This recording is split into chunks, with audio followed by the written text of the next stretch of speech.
Welcome to my YouTube channel.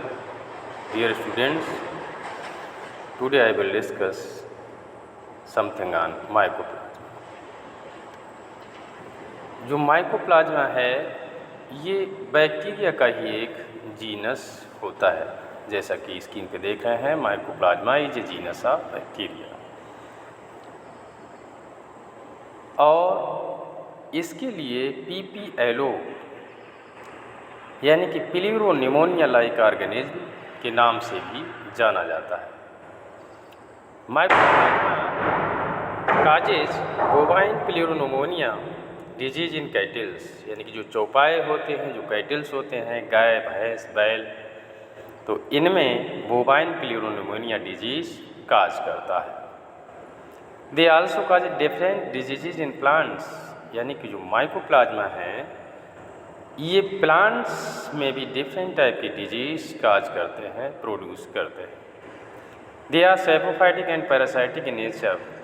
कुछ mycoplasma की species dead organic materials पर grow होती हैं, जबकि कुछ एनिमल्स और पैरासाइट्स के अंदर या ऊपर पैरासाइट के रूप में लिविंग करती हैं।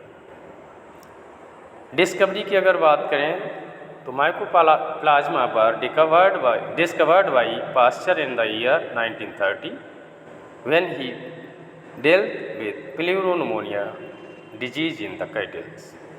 यानी कि जो बोवाइन्स में प्लूरोनिमोनिया डिजीज हो जाता है, इसके लिए इन्वेस्टिगेट करते समय सबसे पहले साइंटिस्ट पास्चर ने 1930 में डिस्कवर किया था। इसकी डिस्कवरी को लेकर के भी बहुत सारे एक्सेप्शंस यानी कि अपवाद हैं। कुछ बुक्स में कुछ लिखा है, कुछ बुक्स में कुछ लिखा है, लेकिन on the basis of investigation इसके लिए ईयर 1930 में पास्चर साइंटिस्ट ने ही डिस्कवर किया था। बात करें सेलुलर स्ट्रक्चर की, तो जो इसकी सेलुलर स्ट्रक्चर है या इसका जो शेप और साइज है वो टाइम टू टाइम चेंज होता रहता है। इसीलिए इसके लिए जोकर ऑफ एनिमल किंगडम भी कहा जाता है। जिस प्रकार से जोकर अपना रूप बदल देता है और जब अपना मेकअप हटाता है तो दूसरा चेहरा दिखाई देता है, इसी प्रकार से माइकोप्लाज्मा शो पॉलीमॉर्फिज्म यानी बहुरूपता, यानी ये बहुत सारे रूप अपने शो करता है। And also known as joker of animal kingdom, इसीलिए इसके लिए एनिमल किंगडम का जोकर कहा जाता है।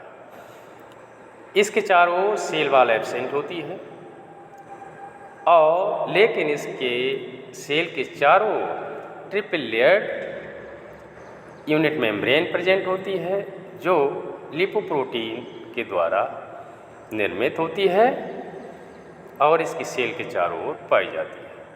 यानी कि triple layered unit membrane made up of lipoprotein present around the cell.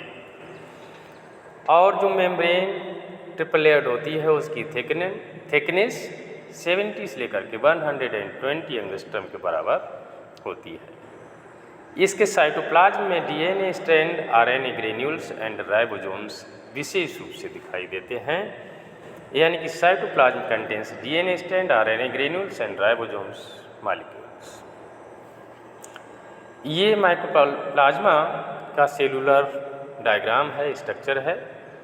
इसमें 3 लेयर्स दिखाई गई हैं जो कि लिपोप्रोटीन मॉलिक्यूल्स के द्वारा मिलकर के बनी होती हैं। और इसमें जो बड़े बड़े मॉलिक्यूल्स दिखाई दिए हैं डॉट, और जिनके अंदर लाइनिंग फिल हैं, इनके लिए राइबोसोम्स कहते हैं। राइबोसोम्स के द्वारा इसकी सेल के अंदर प्रोटीन सिंथेसिस यानी प्रोटीन का निर्माण होता है। जब प्रोटीन बनती हैं तो इसके साइटोप्लाज्म में लिबरेट कर दी जाती हैं, इसीलिए इसमें देखिए सॉल्युबल प्रोटीन बहुत सारी भरी हुई होती है। ये जो कर्व्ड स्ट्रक्चर यानी कि जो सर्पलाकार धागेनुमा स्ट्रक्चर दिखाई दे रहा है, ये DNA मॉलिक्यूल होता है, यानी DNA स्ट्रैंड होता है। इसके साथ साथ ही DNA के साथ साथ ही इसमें छोटे छोटे बहुत सारे RNA पार्टिकल्स यानी कि सॉल्युबल RNA भी पाए जाते हैं। तो ये थी स्ट्रक्चर ऑफ माइकोप्लाज्मा। अब माइकोप्लाज्मा के द्वारा बहुत सारे डिजीज़ केवल एनिमल्स में ही नहीं, डिफरेंट टाइप के प्लांट्स हैं उनमें भी डिफरेंट टाइप के डिजीज़ काज करता है माइकोप्लाज्मा। इसमें पहला डिजीज़ है bovine pleuro pneumonia disease in kettles, जैसा कि इंट्रोडक्शन में ही बताया गया था। और साइंटिस्ट पास्चर थे, उन्होंने इस डिजीज़ के लिए रिपोर्ट किया था। दूसरा है डेटिल लीफ ऑफ बनाना, यानी कि जिस बनाना प्लांट में इसका इन्फेक्शन होता है उसकी लीव्स छोटी हो जाती हैं, इसीलिए इस डिजीज़ के लिटिल लीफ ऑफ बनाना के नाम से जाना जाता है। तीसरा है लिटिल लीफ ऑफ ब्रिंजल यानी कि बैगन की पत्तियाँ छोटी छोटी हो जाती हैं। प्लांट्स का डेवलपमेंट सही से नहीं होता है, ब्रांचेस का डेवलपमेंट सही नहीं होता है। जब लीव्स और ब्रांचेस का डेवलपमेंट सही से नहीं होगा तो प्लांट्स के ऊपर जो फ्रूट्स लगते हैं, फल लगते हैं, उनका भी डेवलपमेंट सही से नहीं हो पाता है, यानी कि पैदावार यानी कि जो क्रॉप यील्ड है वो डिक्रीज हो जाता है। बंची टॉप ऑफ पपाया, यानी कि जो पपीता है, पपाया है, तो उसमें लीव्स का डेवलपमेंट सही से ना होने के कारण एक बंच के रूप में यानी कि एक गुच्छे के रूप में पत्तियां और फूल दिखाई देते हैं। इनमें भी फ्रूट्स का डेवलपमेंट या तो कम होता है या बिल्कुल नहीं हो पाता है। इस डिजीज़ के लिए बंची टॉप ऑफ पपाया के नाम से जाना जाता है। तो डियर स्टूडेंट्स, गर्मी का मौसम है, सर्दी का प्रकोप है, हमारे लिए भी सर्दी लग गई है, खांसी भी आ रही है, इसलिए घाम में निकलें तो कैप लगा के निकलें, रिश्तेदारी में जाएं या घर में फ्रिज का ठंडा पानी ना पिएं।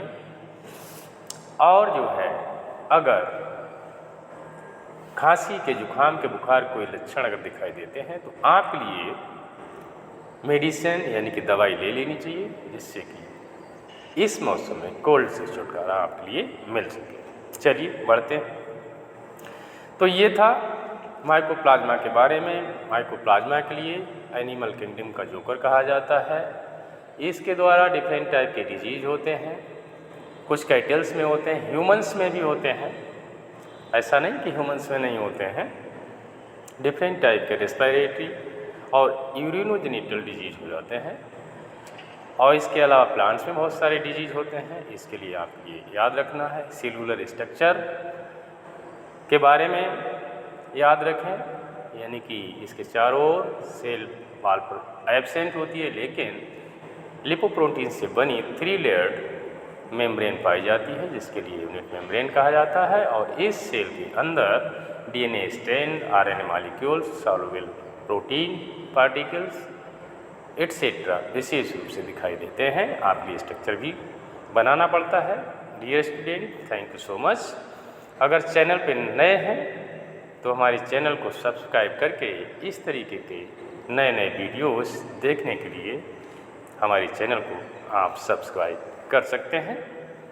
तो मिलते हैं अगले वीडियो में, तब तक के लिए नमस्कार, थैंक यू सो मच।